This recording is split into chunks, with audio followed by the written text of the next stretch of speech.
Good morning, Brew Daily Show. I'm Neal Freyman. And I'm Toby Howell. Today, the most fascinating facts and figures from the year. It's a supersized version of Neal's Numbers. It's Wednesday, December 31st. Let's ride.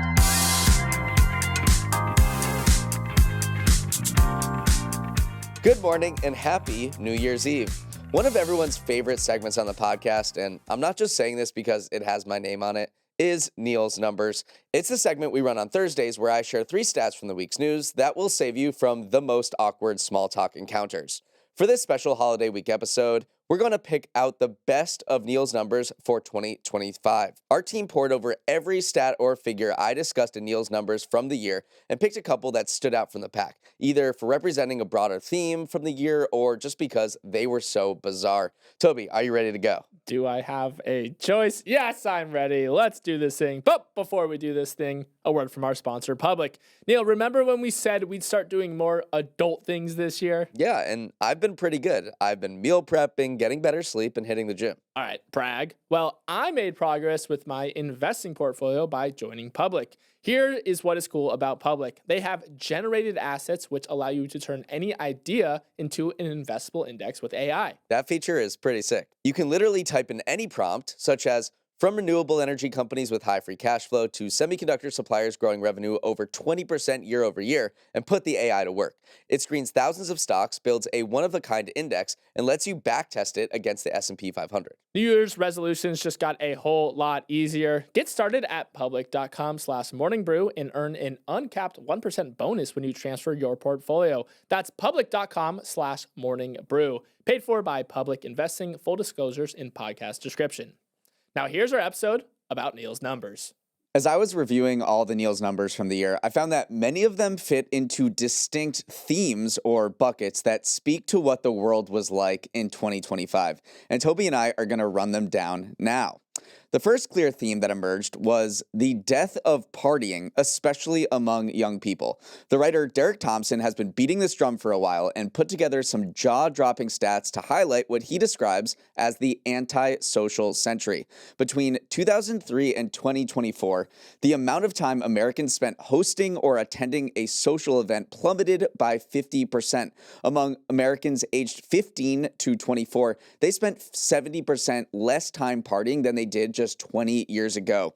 And the list goes on. Men who watch television now spend 7 hours in front of the TV for every 1 hour they spend hanging out with somebody outside their home. The typical female pet owner spends more time actively engaged with her pet than she spends in face-to-face contact with human friends. And since the early 2000s, the amount of time that Americans say they spend helping or caring for people outside their nuclear family has dropped by more than a third. Toby, we are becoming a nation of homebodies. And I don't think you can ignore the downstream effect that's happening in the alcohol industry as well. I mean, partying and alcohol inevitably go hand in hand, and only 54% of Americans said that they imbibed in adult beverages. That is the lowest number in Gallup's 90 years of polling. So people are drinking less, they're hanging out less, they're spending more time with their pets. A big issue too for kids is that their parents are actually watching them more. They're paying more attention to them. That was something that Derek Thompson highlighted in his piece about the lack of partying.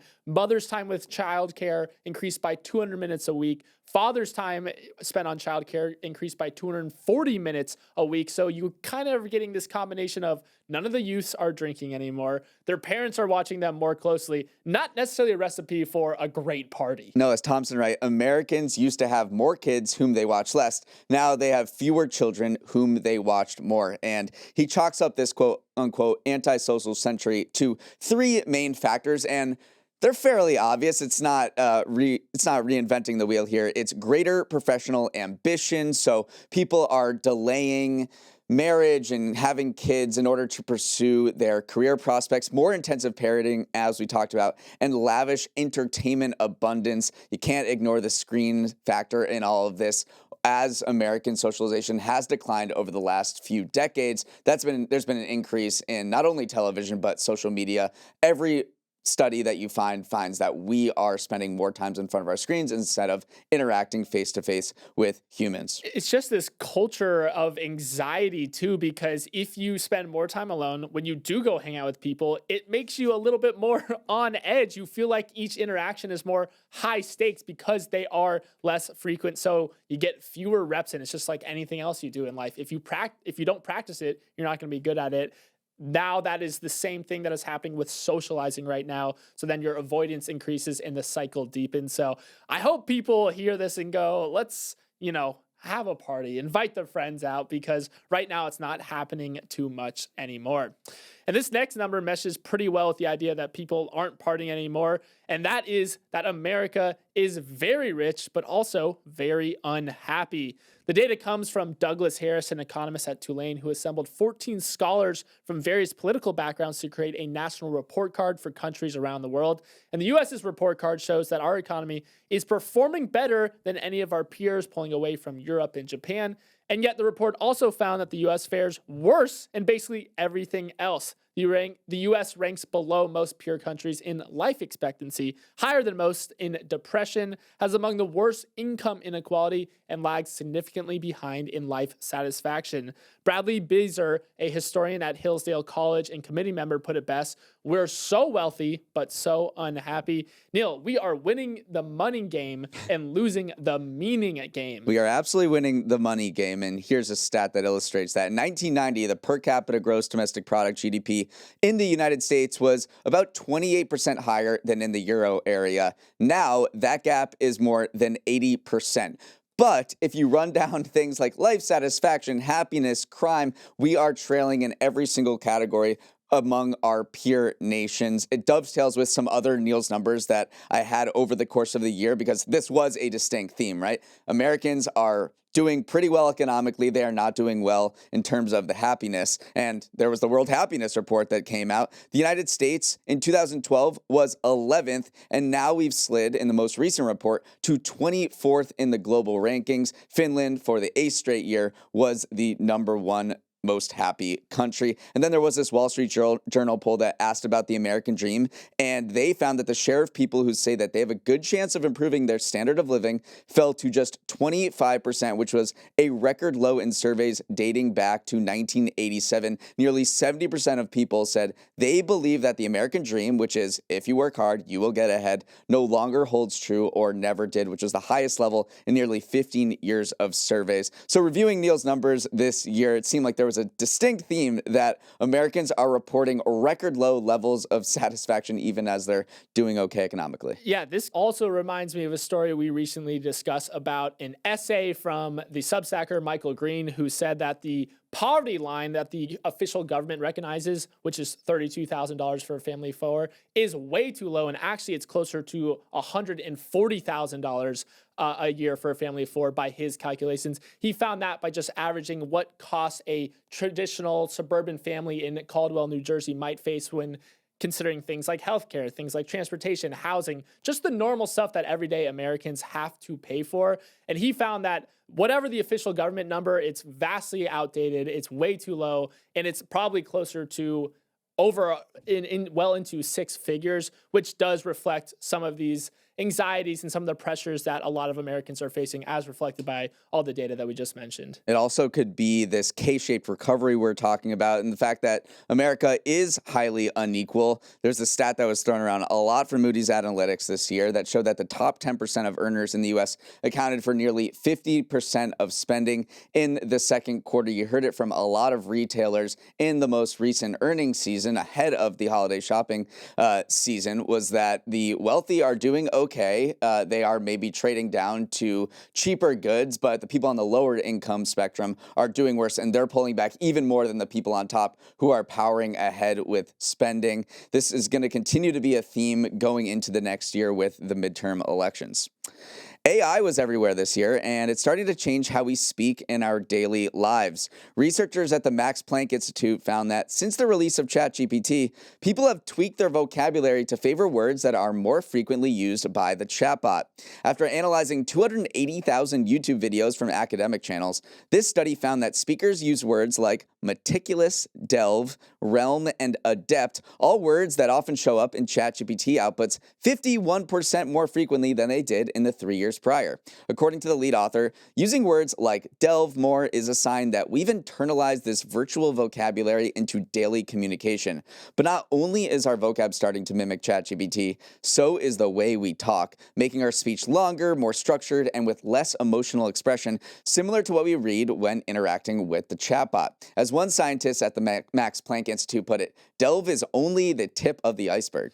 There is again a conflict here because replies generated by AI actually facilitated feelings of closeness between participants. When you write more clearly, it makes you communicate better. That is a thing that is pretty obvious. But if people believe that their partner on the other side of a conversation was using AI, it also fosters these feelings of suspicion. And so, yes, we are collaborating and we are connecting more efficiently and more effectively. But these words, these kind of red flags have been popping up in people's conversations, which just makes you think, are they using AI? Which kind of inhibits the entire communication process in general. So I think a lot of people know what these words are at this point. At this point, AI has been out for so long that people recognize sentence structures. It's not X, it's Y. M-dashes are another one. Delve was the original one. It's kind of weaned off delve a little bit at this point, but there are just these markers that people have come to recognize, and it's just infiltrated all of our communication. And it's infiltrated work, and maybe this was a Toby's Trends, I don't remember, but we definitely talked about it. The concept of work slop. A study in the Harvard Business Review found that more than 40% of US-based employees reported receiving AI-generated content that, quote, masquerades as good work but lacks the substance to meaningfully advance a given task, which they considered work slop. They're calling it destroying productivity. So AI, as we're seeing in our vocabulary, in the way we structure our sentences, and in the way we work, has infiltrated our daily lives here more than 3 years now after the release of ChatGPT. And of course, it boomerangs in the other direction. Now the marker of good communication is a little bit of sloppiness, is a little bit of humanity that is injected into things, especially on things like dating apps, where technically your AI bot, whatever you use, could craft the perfect prompt, could craft the perfect response to someone. And so by, spelling a word wrong or just showing that, hey, there is a human on the other side of this phone, that is how people are separating themselves in the age of AI communication, AI slop, and just everybody's language kind of converging towards the same thing because all the AIs have been trained on the same things. Up next, as technology progresses, sometimes people don't like the direction it's heading, especially when it comes to their cars. Consumers are increasingly frustrated with how complicated modern car tech has become, with a survey from Strategic Vision showing the share of drivers who feel their car's controls are intuitive has collapsed from 79% in 2015 to just 56% in 2024. Across the industry, drivers say they actually want their cars to be dumber, or at least simpler, more reliable, and more intuitive. Neal, automakers spent much of the last few decades laying on the tech, stuffing things like night vision, ambient seasonal lighting, and augmented reality windshields. But drivers are saying, it's just too much, man. Give me my knobs and dials back. And the number one thing is actually the door handle. So Tesla pioneered the concept of the electric door handle because, of course, we had to reinvent the door handle. It wasn't just, it was too simple. Just, the traditional door handle. Complaints to the U.S. National Highway Traffic Safety Administration about doors across all car models, not just including Tesla, jumped 65% in 2024 from the year prior. And a separate report from J.D. Power said that owners of battery electric vehicles, electric vehicles, reported that door handles being too difficult to use at a rate of 3.1 problems per 100 vehicles, which was up from 0.2 in 2020. So it basically wasn't an issue in 2020. Now it is a serious issue and often the top issue for people. There have been numerous reports to safety regulators saying that I've been trying to get into my car, or more dangerously, I've been trying to get out of my car in certain situations and I can't because when the battery dies, that also renders the door handles dead as well, so I can't leave my car when I need to. That's something that regulators are starting to address. So dumb to just have a door handle that doesn't work like a door handle anymore. Why would you ever need a battery-powered door handle? It doesn't make any sense. The other thing that probably goes hand in hand with 1A is door handles, 1B is probably headlights. A study commissioned by the UK's Department of Transportation found that 97% of people surveyed were distracted by headlights from oncoming vehicles, and 96% thought that headlights were too bright. That is something that we have seen evolve over time as we've moved from halogen bulbs to LED bulbs, from warmer light to colder blue light. It hurts your retinas. It blinds your retinas. In low light situations, the bluer the light, the wider the light, if you will, it causes issues with how you can, see. And if the big headlights are coming down the other side of the highway at you, literally transportation officials are saying, look down and to the left so you don't get blinded by it. They're a lot more energy efficient, and yet they're a lot more annoying as a driver on the outside of the car. I think from knobs and buttons shifting to touch screens, from door handles going from manual to electrification, and from these headlights going from halogens to LEDs, which are much brighter, we're going to start to see some pushback, I think, in 2026 or the next few years after that, to create a more manual sense of what a car used to be, because consumers are going to balk at this, not only because they find it less intuitive, but also because it drives a car price higher. And already cars are, upwards of averaging $47,000 for a new car. I'm going to go Flintstones and just, manual power, just get rid of absolutely everything. No more electricity at all. Let's just go manpower. All right, we're going to take a quick break and come back with more Neal's numbers right after this. The world's 1.4 billion Catholics got a new leader this year after the death of Pope Francis in April, but everyone, no matter their religion, was captivated by the spectacle that led to the election of the first American pontiff, Pope Leo XIV from Chicago. More than $40 million was wagered on prediction markets like Polymarket and Kalshi as the secretive conclave got underway. And you would have made a killing if you bet on Robert Prevost, who would soon become Pope Leo. His odds hovered between just 1% and 2% before his election, a real underdog story. People also turned to an Oscar-winning movie from 2024 to learn more about the process by which a pope is elected. Streaming viewership for Conclave jumped 283% the day after Pope Francis died, while another pope movie, The Two Popes from 2019, saw a 417% spike. Overall, the conclave did not last long, with the cardinals requiring just 33 hours and 4 ballots to send up the white smoke, instantly making Prevost the most famous White Sox fan in the world. I think the funniest understory of all this is that the Cardinals themselves were watching Conclave as well, because they wanted guidance on how to actually carry out a conclave in a real life. That's because the majority of them were appointed by Pope Francis and haven't been around long enough to know how it all works. So how funny is it that they're like, thank goodness this movie just came out with a very, intricate and pretty, by all accounts, a fairly accurate representation of what actually goes down. The Cardinals themselves were just sitting down, turning on the TV and going, okay, so that's how I'm supposed to vote. And everything was coming up Vatican City this year in terms of Neal's numbers. There was this viral post on LinkedIn that talked about the country with the most CFA charter holders and Bloomberg terminals per capita. CFA charter holder is someone who is a certified financial advisor and is just considered more of an expert in all things portfolio management and investment management. Well, with 4 CFA charter holders, according to Bloomberg, the Vatican has the most CFA charter holders per capita in the entire world. Of course, it is a very small country, but it is number 1 with 4 CFA charter holders. The next largest is the Cayman Islands, and then it also is number 1, the Vatican, in 2 other finance metrics. 12% of the total population of Vatican City work in finance. That's more than Luxembourg's 10% in second place. And the Vatican also has the most Bloomberg terminals per capita of any country, with 17 for 882 people, more than 4 times as many as Luxembourg, which comes in second place. It makes sense. The Vatican has a very sophisticated asset management operation. The Catholic Church brings in a lot of money, and so they have a lot of money to manage, but also banking and accounting as we know it emerged from Renaissance era papal banking. The papacy needed financial networks to manage its revenue. So basically everything that we know about modern finance today had its origins a little bit in this neck of the woods. So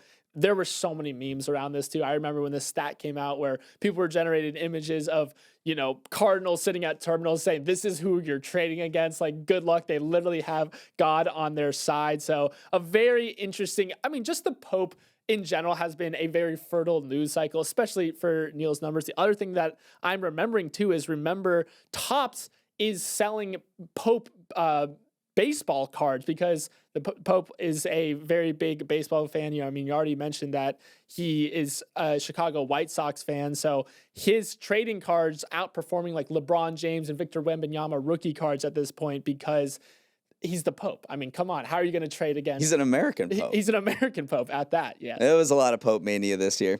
Okay, now let's relive some Neal's numbers from the year that are just plain fun facts, perfect for breaking the awkward silence during a dinner party or a Zoom meeting. First up, I didn't believe this one at first, but it turned out to be true.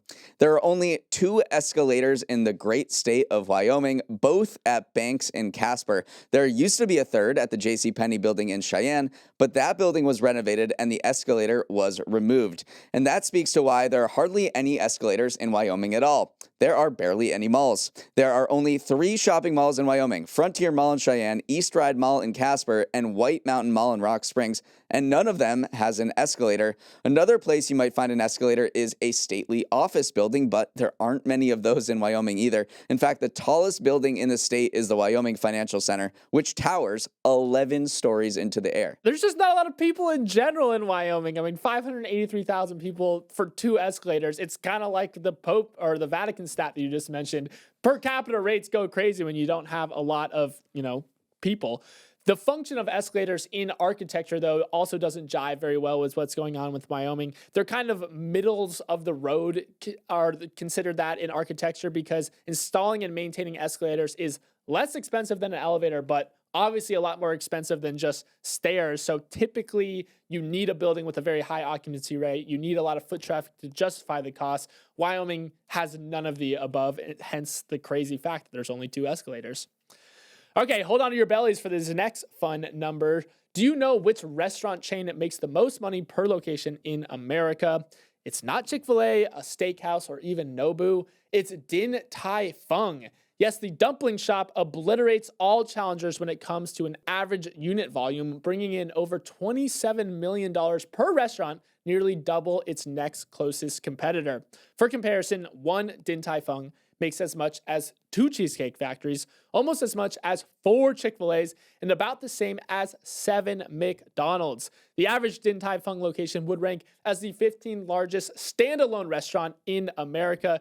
Neal, these things absolutely rip. According to a Restaurant Business Journal, a restaurant needs to do 3 things to generate unit volumes of what Din Tai Fung is doing. It's got to be big. It's got to have a lot of real estate so you can fit a lot of people in there. You have to have customers spending a decent amount of money. Their average check size has to be high, and it has to be busy. So it has to be packed from the time it opens till the time it closed. Din Tai Fung checks all 3 of those boxes. Its check averages are about $45 per person, which is interesting because the individual dishes rarely go above $20. You just kind of order a lot of them because there's so much good stuff. You have to have this type of soup dumpling, this type of wonton, this type of salad.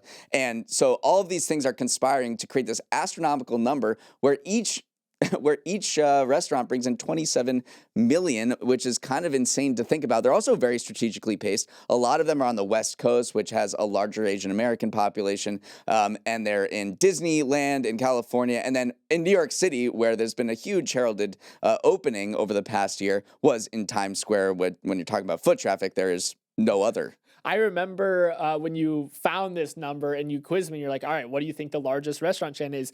And I just always thought it was Chick-fil-A. I thought it stood head and shoulders above everything. But, Din Tai Fung is lapping at Chick-fil-A 4 times as much as a normal Chick-fil-A. So it is just fascinating how, one, Asian sit-down chains are also having a little bit of a moment right now. Others on the list did include Nobu. Benihana was a little further behind at $6.46 million. But you kind of see these Asian concepts gaining steam right now.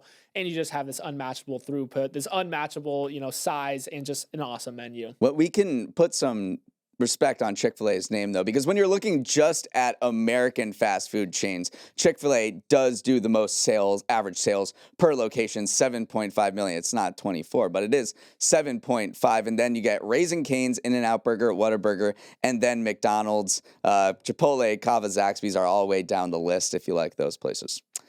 Finally, this was a number that seemed to scratch an itch. For the first time ever, mosquitoes were found on Iceland, which was one of the only places in the world they had not been discovered before. The other is Antarctica. An entomologist confirmed the sightings of 3 mosquitoes reported by a citizen scientist in October, who wrote on Facebook, "At dusk, I caught sight of a strange fly. I immediately suspected what was going on and quickly collected the fly. It was a female. And Iceland will never be the same again." However, people who study mosquitoes said it was only a matter of time until the biting bug showed up on Iceland, which, despite being cold, has plenty of marshes and ponds, perfect breeding habitats for mosquitoes. And while the Arctic region is heating up at 4 times the rate of the rest of the globe, scientists said it was still too early to link the mosquito sightings to global warming. After all, they're found on many of Iceland's frigid neighbors like Norway and Greenland, so it was just a matter of time before they made the leap to Bjork's birthplace.